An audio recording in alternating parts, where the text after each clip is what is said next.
I'm working on this 8 horsepower Mariner made by Yamaha. I've looked up the serial number, but nothing's coming up. It should be late 1970s, early 1980s based on the design of it. So it runs good most of the time, but every now and then it'll randomly shut off.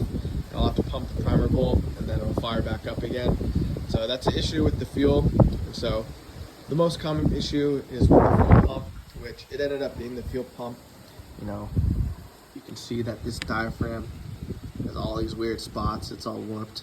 So unfortunately they don't sell this diaphragm anymore. This is the original fuel pump, and I've scoured the internet and I cannot find the right diaphragm for this motor.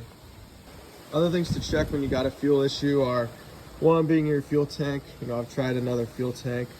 If it's not vented right or there's an obstruction in the line, it could not be getting enough fuel. Another thing too could be fuel connectors. The male and the female side could have a bad O-ring, leaking fuel.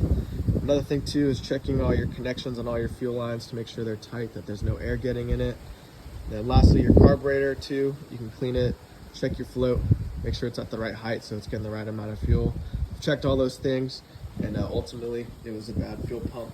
And if anyone knows where I can get this diaphragm gasket for this fuel pump, that's all it really needs to run. But two things to note on this carburetor: it's got this really bulky fuel pump.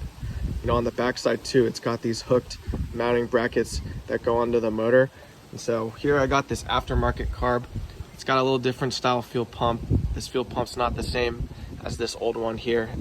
So, but the mounting brackets are a little different. It has hooks on one side and then a hole that slides through on the other. But I've had it installed, been running it, and now it seems to work good.